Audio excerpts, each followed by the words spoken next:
Yo, what's up guys? Welcome back, and if you're new here, thanks for clicking on the video. We're just going to get straight into it. Simple settings video on Delta Force, and make sure to check the timestamps in the video if you want to skip through to the section you need. And once you're in your Nvidia control panel, you're going to want to go to the display tab and then adjust desktop color settings. And make sure you're on the monitor. That's your primary gaming monitor that you will be using for gaming. And then down here, digital vibrance. So this is a very common control that people change. The default value is 50, and it won't pick it up in my OBS. But as I change this, 0 is obviously full grayscale, no color, and then 100, the colors become insanely vibrant. I would not recommend doing 100. That's just gonna make everything look kind of ridiculous. I think a good value for this, if 50 is the default, I would recommend something like 65, 15% increase. That will make the colors pop a lot, but it won't be distracting to the point where it kind of ruins everything and is too colorful, because there's a big difference. Start off on the game tab in combat. These top settings are just personal preference, so you can set those how you like. Hit color is nice. It's one of the only settings in the game right now where you can actually see this right tab here show the difference. Default's red, okay? And the reason why people like to change color is for visibility. Sometimes red blends in with the environment, but if you put it on like yellow or aqua, it's really easy to tell if you hit someone, especially if you're using a DMR or a sniper. So I would recommend changing it to a color that stands out most to your eyes. That often is yellow. It just tends to be the highest contrast color in different environments, whether it's snow, whether it's desert, whether it's a jungle. Again, just pick the color you like. I'm gonna run yellow. Vehicle stuff I don't really mess with, but I will say the gunner aim sensitivity. So if you're an infantry and want to hop in a tank to get some kills as the gunner, sensitivity is very high and it's hard to hit people. So I remember that from the earlier playtests, and I forget what setting I had it on. I'm assuming a good feel would be somewhere between 1.4 to 2. This stuff is all personal preference, and it mostly relates to tactical turmoil, the extraction mode. Mouse sensitivity, I play 800 DPI, I like 2.5. I usually am like a slower sense player. Again, this is all personal preference. The only thing I will say about sensitivity is try to keep everything coefficient value at 1. If you do have trouble controlling recoil in this game, you can put your vertical sensitivity at like 1.2 or 1.3. because then that means you have to drag down on your mouse pad less. That's like a trick a lot of PUBG pros do because the recoil in that game's hard. So, but I would just keep all these at 1 for now. ADS sensitivity transition, usually I just keep it on during aiming, or I actually like instantaneous a lot too. So here's the keybinds. I didn't really change a whole lot. I just like the crouch on toggle. I'm not a hold crouch spammer. If you are, you can find a keybind for that. Dedicated hold crouch. Prone I like on control. And then run I put to toggle. I don't like hold to run. It's too much pressing keybinds. I just put on that. And then yeah, prone on control. Aim I like on hold, and then everyone makes fun of me for this, but I'm always reload on mouse 4, so I do that. And then previous and next weapon, I delete that keybind. To delete a bind in this game, just right click on the bind, like boom, right click and it'll go away. And if you want to reassign it, you mouse 1 and then press the key you want and it records it. But yeah, previous and next weapon, take off your scroll wheel. There'll be times where you accidentally fat finger your scroll wheel and you'll switch weapons and die because of it. So I recommend getting comfortable with just 1 and 2 and 3 hard assign buttons for your weapons.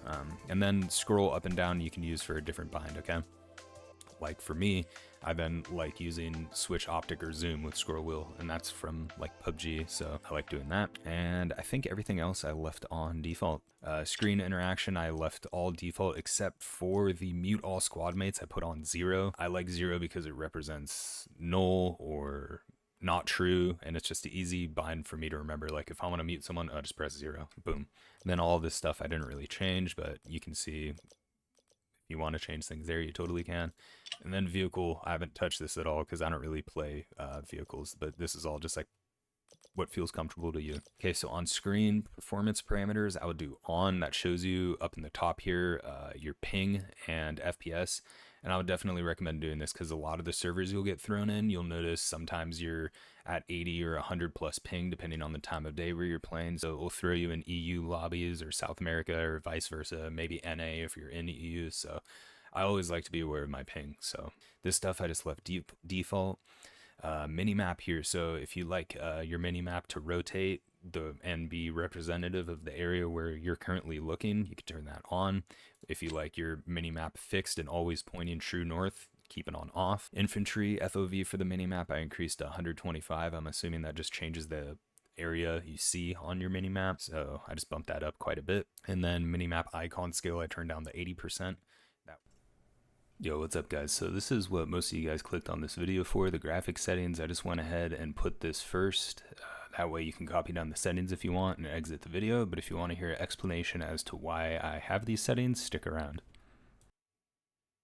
And then here's the juice where everyone wants to see graphics. So this game's pretty straightforward with graphics. There's a lot of options, but I noticed the difference really isn't too taxing on your system. I'm using a 3070, 16 gigabytes of RAM, and 10700 while playing and recording on a single stream setup in 1440p. Again, these settings will change depending on your hardware and then what you're using your system for. I like to just hard set my resolution just to be safe, as well as my monitor. And then I hard set the display refresh rate at 165, and then I also cap it at 165. Sharpness, bumped it up to 65. VSync off. Default FOV, I would recommend somewhere between, looks like default in this game is 90, which is actually a good default FOV, but I would recommend something more along the lines of like 100, between 100 and 110.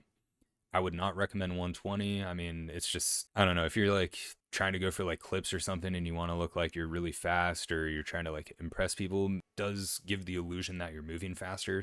And also the higher FOV you use, the less frames you'll get, and then also the more warped your screen will be. So if you envision the dead center of your monitor, that point will appear further away from you the higher your FOV is, because it stretches deeper, quote deeper as in illusion, because it's obviously a flat plane, what your image is on your monitor, but it warps your screen so that the very center appears further away from you, which means it's harder to hit enemies at range.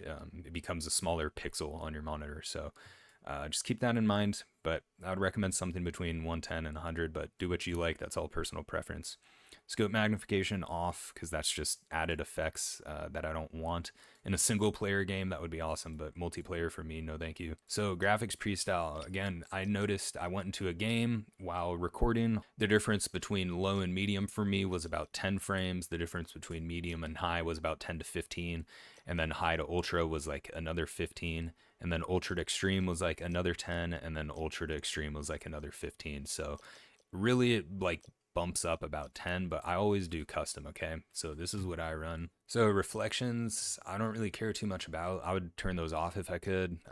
Texture filtering, that like averages the pixels within an area around it and tries to make it adapt or whatever. I just low for that. Ambient occlusion off, particles low. Distortion, I don't even know what distortion is. Put it on low. And then scene details, that's like your nearby environment, so the building you're in, the rocks and trees and ground nearby your player. I'd put that on medium, and then this chooses the distance at which this is affected. So if you want a smaller radius, like maybe only 10 meters, you can put it on low.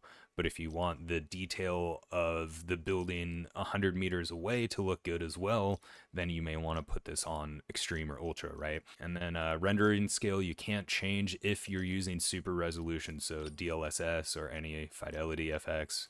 I like DLSS and I like it on performance. And so yeah, and then basically advanced graphics, depth of field I like off, and then global illumination quality I'll put medium, shaders high.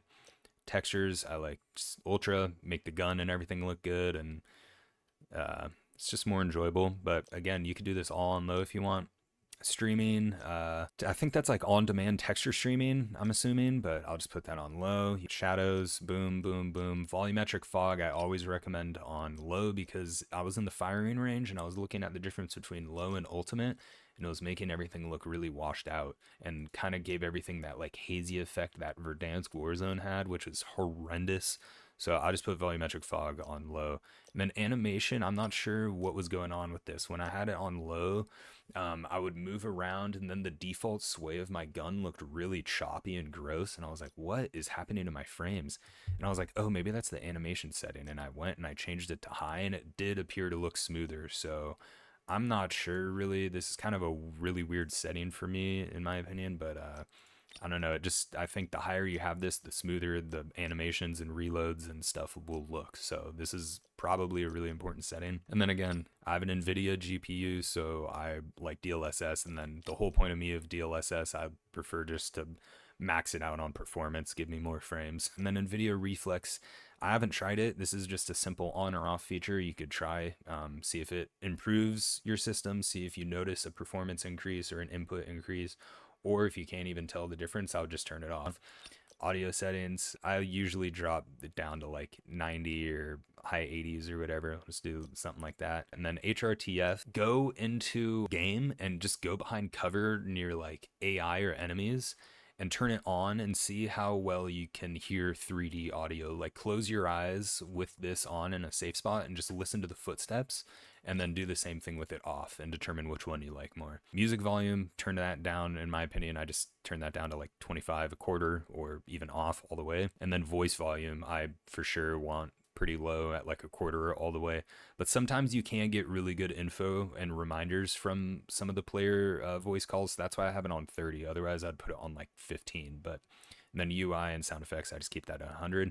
Squad mate volume, I always turn down because most people don't do this. They just leave their mic on 100. But if you want to be courteous, you can drop your mic volume a bit. Alright guys, and really that's my settings for this game. Thanks for watching, and just remember, settings in video games, it's always a balance between quality and performance. That's all it is. Quality being how it looks, and performance being your frame rate and how smooth it feels, and how well your system can process what you are setting. Now, I will say, these are my settings and I think they work great, but really the best thing to do is just hop into the game and try out the preset low value and then bump it up to the medium as you see on screen, and extreme and ultimate, and really just determine which one you like. The difference between low and ultimate, visually, it's very fine details, and honestly, everything on low in this game still looks good, and everything on low is actually what I ran in the closed early access beta or alpha of this game, and I very well may switch everything to just all low. So just keep that in mind. Thanks for watching, guys. Have fun gaming. I'll see you in the next one.